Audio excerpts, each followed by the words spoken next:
โอ้ยผ่านเธอได้อยู่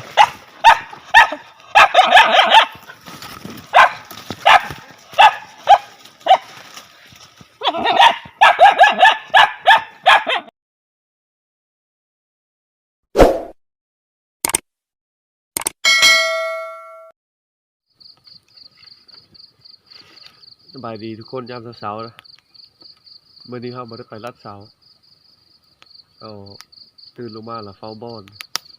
ว่าซีนเพิ่นไปแล้วไปจอบใกล้นี่เดี๋ยวนะฮะจึงสินึ่งเช้าแล้วก็ไปยามมองนะ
หายังป่าเมื่อคืนนี้ก็บ่ได้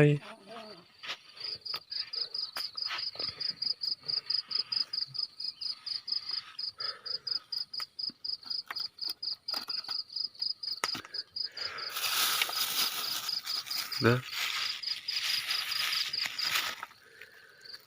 จะได้จะไปหายามมองๆมาเฮ็ดอยู่เฮ็ดกินแล้วก็ไปยามกลับแล้วก็ซีเมอร์นะบัดนี้นะเขาก็สุกนะเสียไปซอยก็มาสองคนนึ่งเขาบ่หลายไปเลยเพราะว่ามันนี่ก็เยอะเมอแล้ว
มาหานี่นกล่างของเซลสิ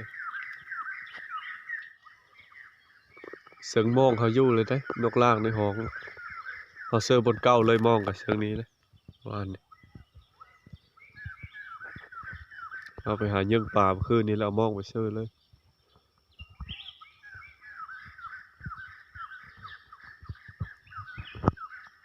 วันนี้ก็สิไปหายามมองกันนะ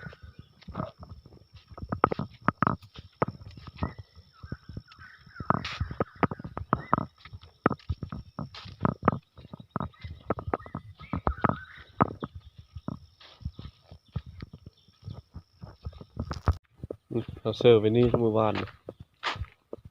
ทุกบ่เห็นมองเลยไปที่นั่นล่ะมันจม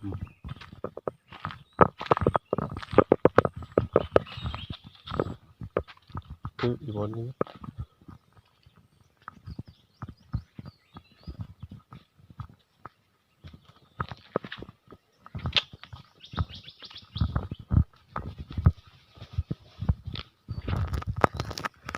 ยอมก็ยืดแต่ถือบนลายโอ้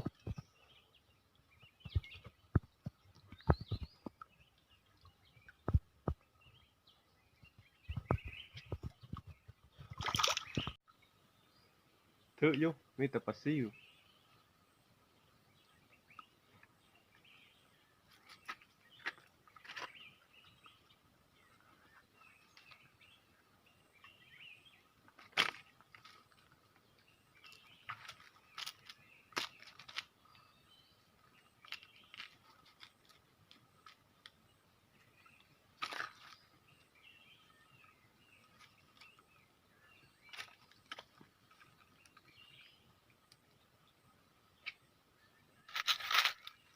เนี่ย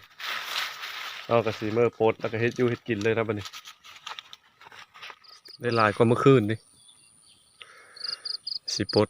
ปากว่าบัดนี้มีตัวใหญ่ๆเลย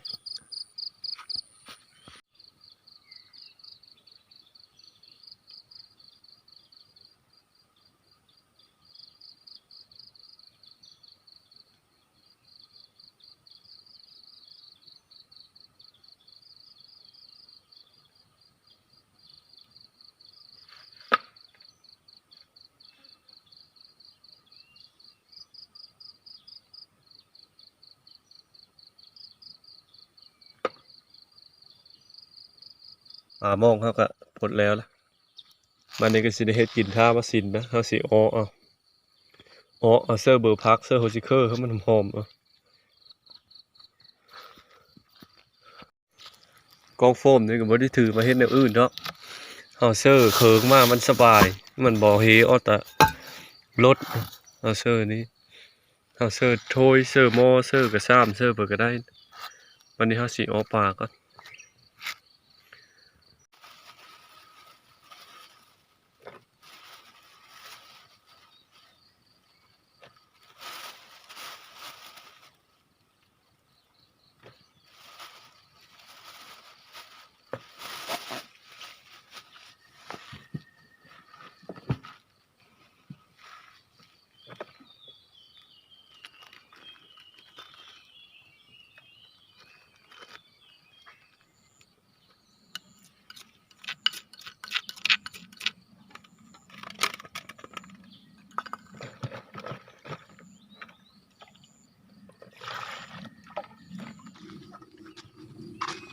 ปรุงเครื่องแล้วก็สิค้างมัน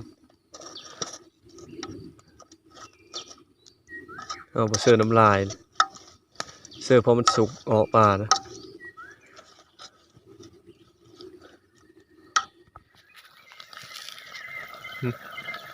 ออกปลากันเยอะสุกแล้วเราสิปลาเบิ่น้ำแห้งมันจะหอมเพื่อน้ำนี่แห้งเข้ากับตัวปลานี่มันจะหอมปลาเป็นนี้แหละมาสินกับมาละได้กับเล่นตัวหนึ่งกับนกตัวหนึ่งยิ่งกับได้กับบ่ถือ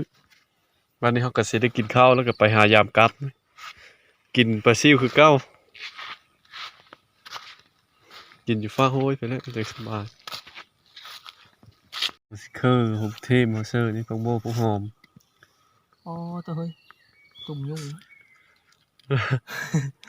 นี่หนุ่มช่วงขย่าไปหาลัดเสาตุ่มยุ่งถึงล้อกินข้าวมันนี่สายแล้วกินข้าวแล้วไปยามกันแล้วกินน้ำแล้วเขาก็สิไปหายามกลับแล้วมันเอาคู่ไปพร้อมคู่กับพ้องบุกเธอเห็ดบอนเป็นแต่ซาป่าแล้วก็ซาป่ามาเลยกระเมื่อมันเอาคู่ไปโน่2โน่ยกับคล้องโน่ยหนึ่งมื้อวานนี่มันลงทั้งนะทางหอนไม้ทั้งนะมื้อนี้ลงคืนนี้ลงเท่านี้นี่ป๊อดตะน้ำมันเย็บโดนขี้โง่นี่เนาะพี่มันดูดมันไหม้คืนนี้เลยนี่ป๊อดตะนะห้อยมันนะมันห้อยโง่หลังฝึกดินี่ทางมันไปกระป้องนี่เชือกนี้แหละมือว่านนี่ลงทั้งพวกทั้งไม้ร้อนกับซากพวกมือนี้ลงทั้งนี้มาฮอดบอลฮอเซอร์กลับแล้วนะบอลหลังกับอีทจักสิทื่อหรือบ่ทื่อฮอเซอร์ไปอยู่ฮอน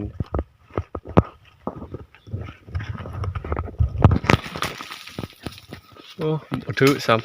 ำกระเล็ดนี่คือเก้าอยู่ นะแปะยี่หอนโอ้หากินประมาณแล้วเธอนี่เลี้ยวเข้าไปเห็นหนูวายใหญ่ได้อตัวนี้เสือเข่งติ๊กนี่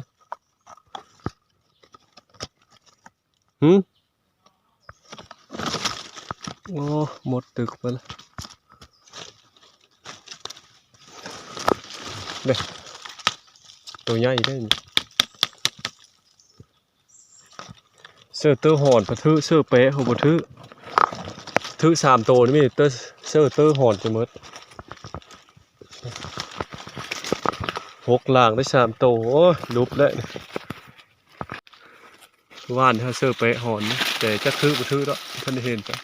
โอ้หนูหวายน้อยน้อยก็น้อยลีโลนะ ลูกมันแม่มันหัวถ้ากินซ้ำลูกมันกินก้อนโอ้ได้บ่มีเป่าเซอร์ทุกคนนะโอ้เห็ดมันจะมาดอกง่ายเห็ดกระด้างถ้าเอาเมื่อไว้กินก็ได้เนี่ยเมื่อแช่น้ำเกลือเนื้อยังอ่อนอยู่นะบีบถ้าเอาเมื่อไว้เสื้อแกงน้ำไม้เนี่ยมันอ้อไหมเดินนั่นนะเดิน5 เดิน 6แล้วเอาแช่น้ำแล้วก็ซอยนี่ก็คือเห็ดอ้อไหมเลยได้นี่เลยเสียดายครับผมมีกระสอบเสื้อบสินเพื่อพยายามเนินนี่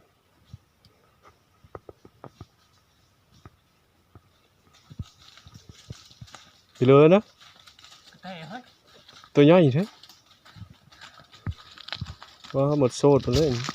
ของแซ่บมันโซ่หากระทึกมั้งหากระทึกสาวโอเคเลยได้เลยไปหยาบต่อจุ๊บกระดอมาพานแล้วหนูทึกกระเล็ดมันยังมีเห็ดช่วงข่าวนะฮะ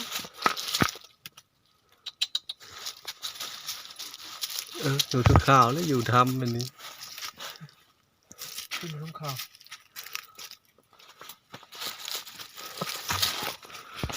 อยู่หลุมนี่เป็นโกนผู้ทั้งนั้นละดานเสาห้องนะลูกรูปนี่làเว้นแดนขึ้นทั้งนั้นละเว้นดาน2 ห้อง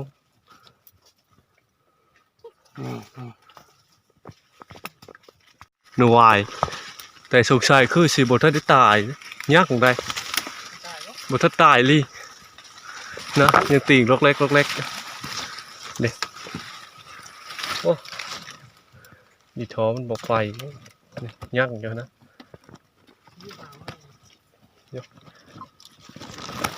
ยากอย่างเดียวนะยังติ่งด้วย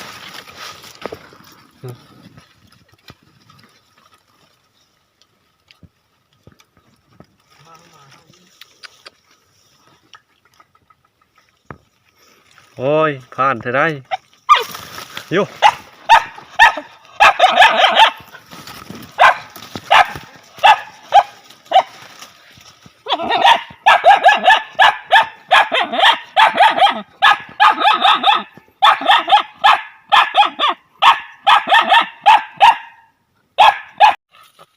ได้มาแล้วตัวหนึ่งบทันตายซะ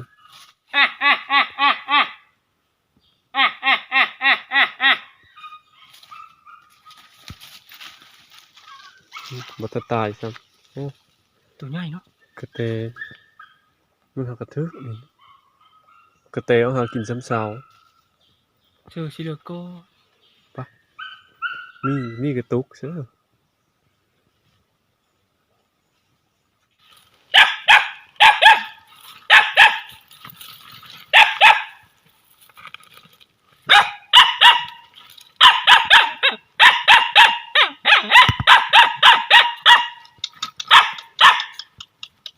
นี่ก็เฮาก็สิเบิ่งผลงานเฮานะว่าสิได้หลายเห็นบ่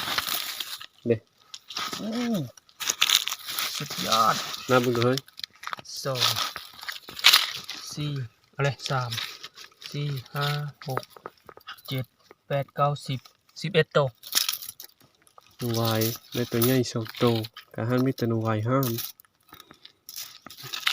โอเคอยู่ได้ซั่นนี่ก็เฮาสิมื้อมื้อนี้นะนี่12ทั้งกระแตนะบ่ทันตายตอนนี้ว่าสินเยอะมื้อเลงมันบ่ตายกระแตเอาเฮาทงเรียบร้อยเลย เฮาได้ไหมสำหรับคลิปนี้เฮาก็ขอฝากซั่นนี้ก็นะเพราะว่าเฮาก็สิหาสาป่าเลาะเมอเพราะว่าเฮาสิถ่ายเบิ่งว่ามันสิยาวนะเฮาล่ะสิเฮ็ดอีวิดีโอหนึงนะเป็นได้เลิกครับติดตามรับชมคลิปต่อไปนะสำหรับคลิปนี้ขอขอบเจอที่รับชมแล้วก็กดติดตามเพิ่น